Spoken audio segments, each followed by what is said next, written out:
वो जैसे झंझोड़ते हैं या गुस्से में कुछ और करना होता है, मतलब मैं रुका रहता हूँ कि कब कट हो जाए, मैं सॉरी बोल लूँ, because I feel that it's because Yug is doing it and वो उसका ही just goes crazy in emotions. फिर उसके बाद जब मैं बैठ के सोचता हूँ बोला यार थोड़ा अपनी टेंशन्स को साइड में रख के यार ठीक है ना, है तो है। मैं बहुत ज़्यादा वैसी हूँ and she is very responsible and I feel I am also.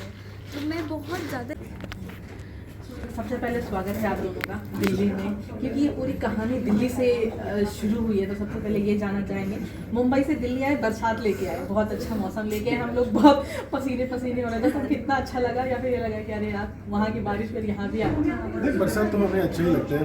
Mumbai वाले जो होते हैं वो बरसात जो है बचपन से आदत होती है बरसात, तो I really like the range. अच्छा लगा, यहाँ पर भी बरसात है, थोड़ी दिक्कत हुई एयरपोर्ट से यहाँ पर पहुँचने में, 10 मिनट चलता है, मौसम अच्छा होना चाहिए बस। चलिए, सबसे पहले जब आपका प्रोमो आया था ना, तो वो आया था जब आप बैठे हुए थे, पीछे से मैनेजर आता है कि आपको फिर वही कहानी।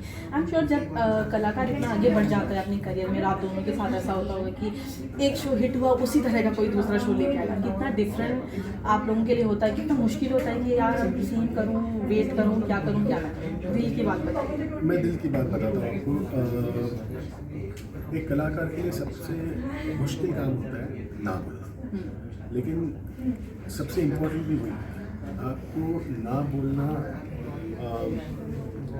पता होना चाहिए। मतलब आपको पता तो होता नहीं है, इंस्टिंक्टिव भी आपको पता चल जाता है कि यार इसमें मज़ा आएगा, इसमें नहीं आएगा, मुझे लगता है ये कैरेक्टर मैं कर पाऊंगा, इसमें लगता है मैं कॉम्प्रोमाइज़ करूँगा, मुझे समझ में आएगा। So it's very important to know as an actor your limitation, your capabilities and also what the script demands to you.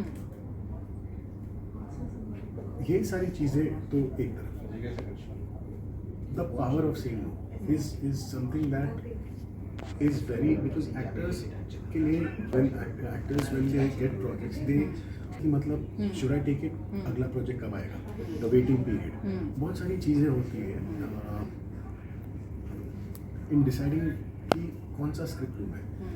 Fortunately in my career, in my life, मेरा वेटिंग पीरियड जो है वो इतना ज़्यादा हुआ नहीं है। So I have been lucky enough to be getting stories and scripts which I could read, I could see and I could identify कि यार मैं वो करूँगा।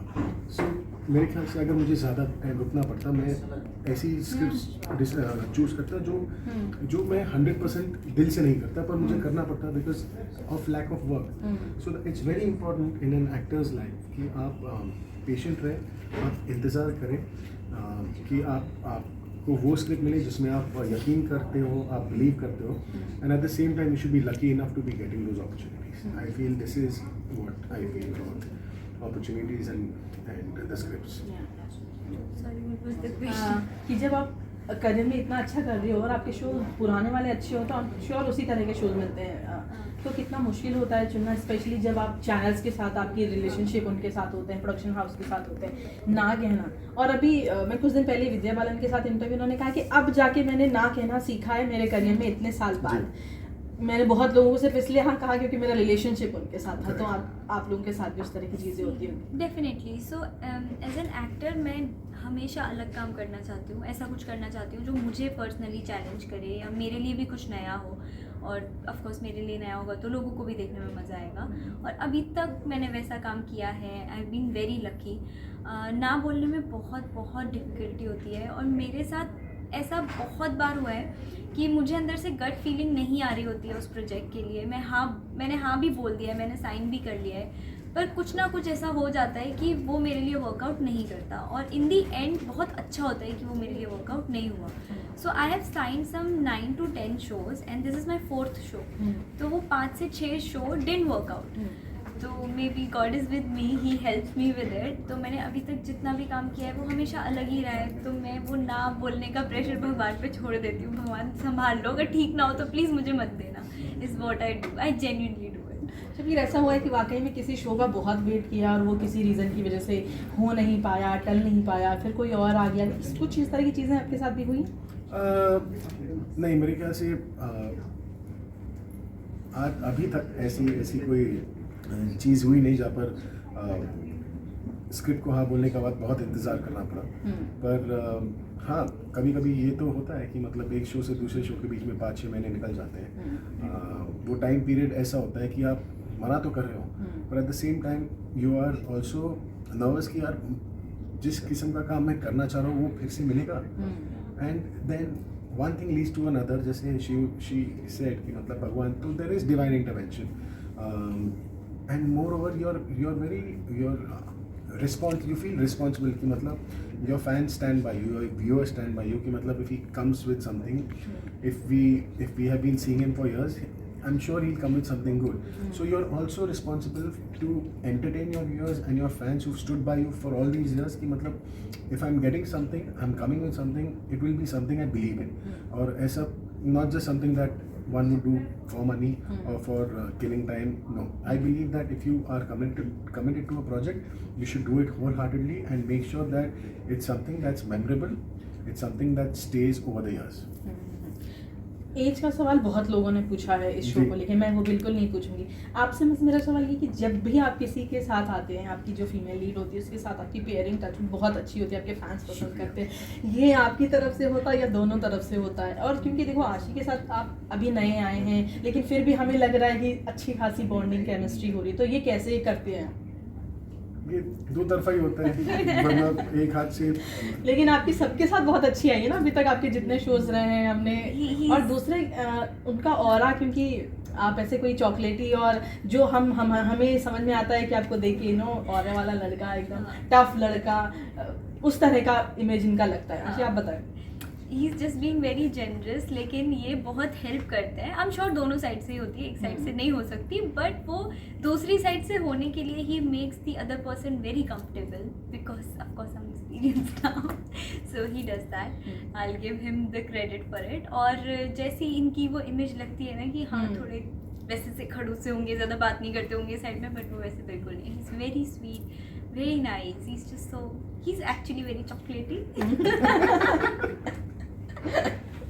आपकी फैंस को सुन के बहुत अच्छा लगेगा। इस शो की अगर बात की जाए, दो अलग अलग लोग एकदम डिफरेंट, वैसे तो देखो टीवी में ऐसा होता है, ऐसा कुछ पहली बार नहीं है, लेकिन इसमें हमें कुछ खट्टी मीठी चीज़ें बहुत अच्छी लग रही हैं, स्पेशली जैसा जिस तरीके से सबका रहा है, एक फैमिली शो लेके चलते हैं जो सब लोग देखें। कुछ एक्स्ट्रा आप लोग ऐड ऑन कर रहे हैं उसमें, क्योंकि सब लोगों को लेके चलना, इसमें आपको बच्ची को भी देखना है, पापा को भी देखना है, दादी को भी देखना है, कुछ उस तरह की चीज़ें लेके हम कोशिश करते हैं कि जो भी हो, because it is so different, बहुत ईजी होता है कि वो कैरिकेचर बन जाए, बिकॉज आप ऐसे ऐसे कैरेक्टर्स कर रहे हो कि मतलब because you are playing it different, you can play to the galleries, कि अगर एक जोक है तो लाउड कर लो, ताली बजा लो।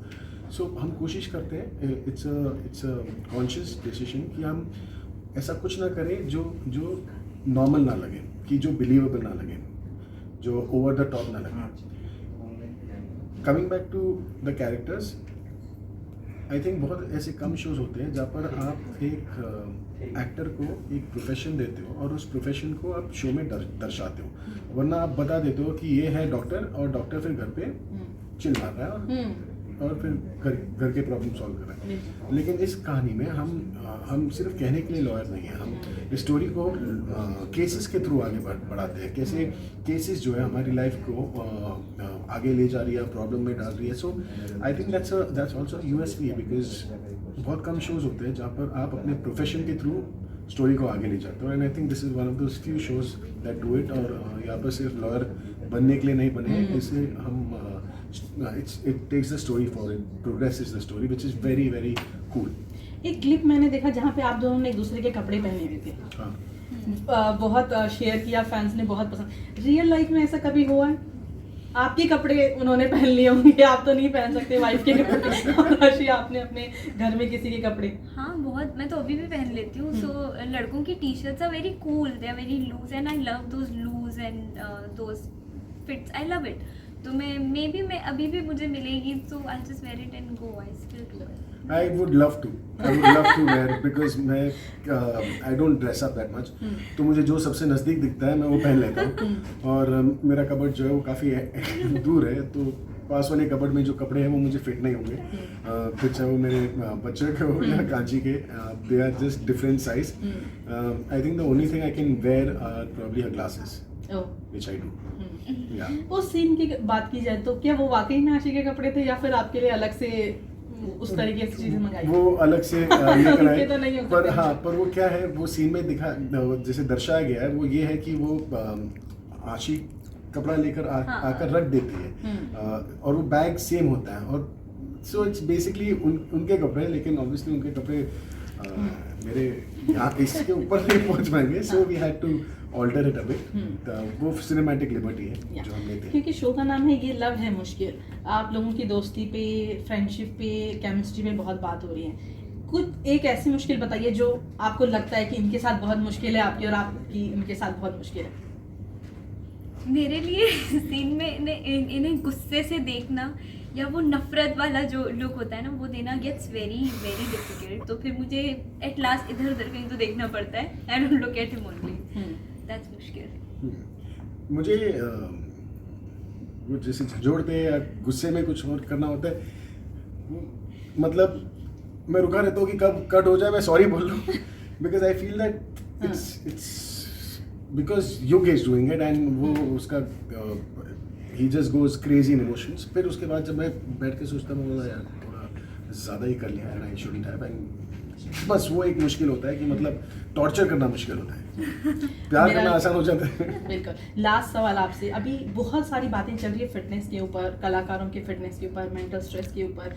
आप दोनों बहुत टाइम से काम कर रहे हैं, शबीर तो सालों से काम कर रहे हैं, कितना मुश्किल है वो प्रेशर बनाए रखना, अपनी फिटनेस, स्किन, तमाम जिन चीज़ों पे बातें हो रही हैं, आप उन्हें आप कैसे देखते हो? मैं बहुत नॉर्मल लाइफ जीता हूँ। मैं ना अपने स्किन को लेकर कुछ करता हूँ, ना किसी चीज़ को लेकर कुछ करता हूँ। मैं जो बचपन से करता है वही करता हूँ। आई प्ले अ लॉट, फिर चाहे वो फुटबॉल हो, क्रिकेट हो, वो साइकिलिंग हो। I love indulging in outdoor activities, और मेरे ख्याल say that is really important, not just for your physical health but mental health. मेरे ख्याल से वो कहावत है ना, an empty mind is a devils workshop, it's very true, specially in today's time. आप अगर खाली बैठे हो ना, आपको अगर सोचने का वक्त मिला है, तो आपका दिमाग जो है आपको 10 जगह पर ले जा सकता है। मेडिटेशन रियली हेल्प्स, लेकिन उसके लिए आपको विश्व गुरु बनना पड़ेगा, बिकॉज इट्स अ प्रोसेस। आपको सालों तक it's not easy to control your mind. Mind is something that really really really requires great working towards, कि मैं अगर अपने माइंड को कंट्रोल कर लेता हूँ। लोग साइकेट्रिस्ट के पास जाने के बाद भी नहीं कर पाते। सो आई रियली फील दैट अगर आप अपने आप को बिजी रखते हो, स्पोर्ट्स खेलो, फैमिली के साथ रहो, इंजॉय करो, स्टे पॉजिटिव, तो आपको और किसी चीज़ की ज़रूरत नहीं है। आपको फिटनेस भी करने की ज़रूरत नहीं है। आप जस्ट उसे अपने रूटीन में ऐसे संभालो कि आप इंजॉय करो उस चीज़ को करने में। सो फिर चाहे वो योगा हो, मॉर्निंग वॉक हो, लाफ्टर क्लब हो, कुछ भी हो, just be busy. That's my advice. मैं ये सब करना चाहती हूँ पर मैं ऐसा कुछ नहीं करती। सिर्फ for me working out gets very very difficult, and I know बहुत सारे लोगों को ये प्रॉब्लम होती है कि यार नहीं जाना, मुझे सेम कंटाल आता है, but then at last it's your body and it's a gift basically. आपको उसका ध्यान रखना ही है। This is something you I feel that I have to do. तो मैं आई डू योगा, और अगर मैं योगा नहीं कर रही हूँ तो आई ऑल्सो प्ले और just go for a walk और डू एनी थिंग। बाकी स्किन का ख्याल रखने के लिए I drink lot of water, I do think a lot कि मैं क्या करूँ, like how do I make my body and myself feel good कि मैंने आज अपने लिए कुछ अच्छा किया। So I do that a lot. बाकी पता है स्ट्रेस नहीं लो ना तो जेन्युइनली सारी चीज़ें आधी से ज़्यादा सॉल्व हो जाती हैं। Your skin gets better, you feel better, you are happy, shiny, but that is also difficult, so do meditation. So thank you so much and all the best guys. Thank you. you